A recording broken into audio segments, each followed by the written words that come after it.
Welcome students. हम पढ़ रहे थे एस ब्लॉक एलिमेंट्स के बारे में और मैक्सिमम जो प्रॉपर्टीज थी वो हमने स्टडी कर ली हैं।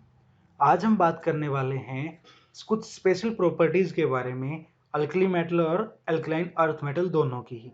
सबसे पहली है जिसके अंदर रिड्यूसिंग नेचर। जो एस ब्लॉक एलिमेंट हैं उनकी आयनाइजेशन एनर्जी काफ़ी कम होती है, इसलिए वो सामने वाली स्पीसीज को जो उनसे रिएक्ट करता है उसको रिड्यूस करते हैं, खुद ऑक्सीडाइज होते हैं, इलेक्ट्रॉन लूज करते हैं और सामने वाली स्पीसीज को रिड्यूस करते हैं। अल्कली मेटल या एल्कलाइन अर्थ मेटल किसी की भी एलिमेंट की जो रिड्यूसिंग नेचर है वो उसके स्टैंडर्ड रिडक्शन पोटेंशियल से देखी जाती है।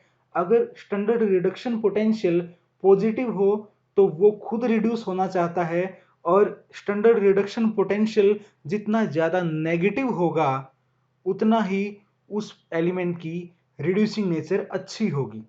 लिथियम जो काफ़ी स्ट्रॉन्ग रिड्यूसिंग एजेंट है उसका स्टैंडर्ड रिडक्शन पोटेंशियल -3.04 वोल्ट है। सोडियम के केस में -2.71, पोटाशियम का -2.93, रुबिडियम का -2.99 और सीजियम का -3.00। वैसे डाउन द ग्रुप जाते हैं तो आपको पता है जो आयनाइजेशन एनर्जी है वो डिक्रीज होती है। एलिमेंट खुद से ही इलेक्ट्रॉन छोड़ना चाहेगा, यानी खुद ऑक्सीडाइज होना चाहेगा, किसी सामने वाली एलिमेंट को, किसी दूसरी स्पीसीज को रिड्यूस करना चाहेगा, यानी reducing character down the group वैसे क्या हो रहा है, इंक्रीज हो रहा है। बट लिथियम तो सबसे ज्यादा स्ट्रॉन्ग रिड्यूसिंग एजेंट है। बात करें एल्कलाइन अर्थ मेटल्स की तो बेरिलियम का जो स्टैंडर्ड रिडक्शन पोटेंशियल है -1.97 वोल्ट, मैग्नीशियम का -2.37 वोल्ट, कैल्शियम का -2.87 वोल्ट, स्ट्रोंशियम का -2.89 वोल्ट और बेरियम का -2.90 वोल्ट है। डाउन द ग्रुप यहाँ भी जाते हैं क्योंकि आयनाइजेशन एनर्जी डिक्रीज करती जा रही है, वैसे वैसे स्पीशीज का इलेक्ट्रॉन लूज करना इजी होता जा रहा है। जितना इजीली इलेक्ट्रॉन लूज करेगा उतना इजीली सामने वाले को रिड्यूस करेगा। तो डाउन द ग्रुप इसमें भी रिड्यूसिंग कैरेक्टर बढ़ता है। लेकिन अगर हम अल्कली और अल्कलाइन अर्थ मेटल को कंपेयर करें तो रिस्पेक्टिव पीरियड के अंदर जो अल्कली मेटल हैं उनका जो रिड्यूसिंग नेचर है वो ज़्यादा है, वो ज़्यादा रिड्यूस करते हैं, उनका स्टैंडर्ड रिडक्शन पोटेंशियल ज़्यादा नेगेटिव है। और alkaline earth metal comparatively lithium को बेरिलियम से कंपेयर करें, सोडियम को मैग्नीशियम से कंपेयर करें, पोटाशियम को कैल्शियम से कंपेयर करें, रुबिडियम को स्ट्रोंशियम से कंपेयर करें या फिर सीजियम को बेरियम से कंपेयर करें, तो अल्कली मेटल का रिस्पेक्टिव पीरियड में जो है रिस्पेक्टिव एल्कलाइन अर्थ मेटल से ज़्यादा अच्छा रिड्यूसिंग नेचर होता है। अब बात करते हैं डायगोनल रिलेशनशिप की। जो सेकंड पीरियड के एलिमेंट हैं वो अपने थर्ड पीरियड के डायगोनल एलिमेंट से, जैसे लिथियम डायगोनली मैग्नीशियम से, बेरिलियम डायगोनली एल्यूमिनियम से, ऐसे ही पी ब्लॉक में बोरॉन डायगोनली सिलिकॉन से। जो डायगोनल एलिमेंट हैं, डायगोनल कैसे, वन स्टेप डाउन ग्रुप के अंदर लिथियम से सोडियम में गए और फिर सोडियम से one step right, left to right जाते हैं तो सोडियम से आगे मैग्नीशियम, यानी फर्स्ट ग्रुप का फर्स्ट एलिमेंट सेकंड ग्रुप के सेकंड एलिमेंट से, सेकंड ग्रुप का फर्स्ट एलिमेंट थर्ड ग्रुप के सेकंड एलिमेंट से। इस तरीके से डायगोनल अगर हम चलें तो जो डायगोनल एलिमेंट हैं उनके साथ बहुत सारी प्रॉपर्टी कॉमन होती हैं सेकंड पीरियड वालों की थर्ड पीरियड वालों से।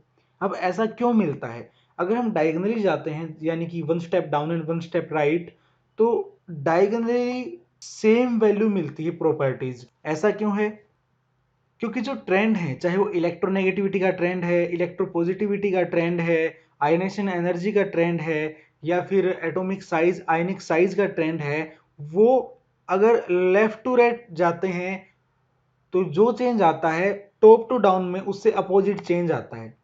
यानी अगर मैं साइज की बात करूं, लिथियम से sodium down the group size बढ़ रहा है, लेकिन सोडियम से magnesium left to right size घट रहा है। इस वजह से लिथियम और मैग्नीशियम के साइज में सिमिलरिटी आ जाती है। ये सिर्फ साइज के लिए नहीं, बाकी जितनी भी प्रॉपर्टीज हैं उनमें भी ऐसा ही है, जो टॉप टू डाउन का ट्रेंड है वो अलग है और लेफ्ट राइट का जो ट्रेंड है वो उससे अलग है, जिसकी वजह से जो डायगोनल पे एलिमेंट है उसकी प्रॉपर्टी लगभग लगभग सिमिलर होती है पहले वाले एलिमेंट से। जैसे मैग्नीशियम की प्रॉपर्टी लिथियम से मैच करती हो, एल्यूमिनियम की बेरिलियम से और सिलिकॉन की बोरॉन से। तो इस रिलेशनशिप को कहते हैं डायगोनल रिलेशनशिप। अब बात करते हैं एनोमलस बिहेवियर की। एनोमलस बिहेवियर यानी नॉन रेगुलर बिहेवियर। लिथियम या फिर बेरिलियम जो भी फर्स्ट मेंबर हैं अल्कली मेटल के या अल्कलाइन अर्थ मेटल के, ये अपने बाकी रिस्पेक्टिव मेंबर जो खुद के ग्रुप के हैं उनसे डिफरेंट प्रॉपर्टी शो करते हैं, और जो प्रॉपर्टी में डिफरेंट शो करते हैं उसी को बोलते हैं anomalous behaviour, different behaviour. Lithium के केस में एनोमलस बिहेवियर क्यों है, उसकी वजह है कि लिथियम का साइज अपने पूरे ग्रुप में सबसे छोटा है, और अगर इसके आयन की बात करें एक इलेक्ट्रॉन लूज करने के बाद तो सिर्फ 1s2 कॉन्फ़िगरेशन, तो इसका साइज और भी ज्यादा छोटा हो जाता है। दूसरा, इसकी जो आयनेशन एनर्जी है ये भी ज्यादा है। तीसरा, इसकी जो पोलराइजिंग पावर है, साइज छोटा है, चार्ज आ गया तो पोलराइजिंग पावर भी ज्यादा होगी, जिसकी वजह से ये कोवलेंट कंपाउंड बनाता है। वैसे एस ब्लॉक एलिमेंट के आयनिक कंपाउंड हैं, लिथियम के जो कंपाउंड है वो कोवलेंट कैरेक्टर शो करते हैं। और जो लिथियम है उसके अंदर वैकेंट डी ऑर्बिटल भी नहीं है। क्यों? क्योंकि यहाँ पे 2s है, मैक्सिमम 2p तक जाएगा, 2d तो ऑर्बिटल होते नहीं, इसलिए जो लिथियम के अंदर ऑर्बिटल हैं वो d नहीं है, सिर्फ s और p हैं, जिसकी वजह से ये बाकी जो एलिमेंट है अपने ही ग्रुप के उनसे डिफर करता है।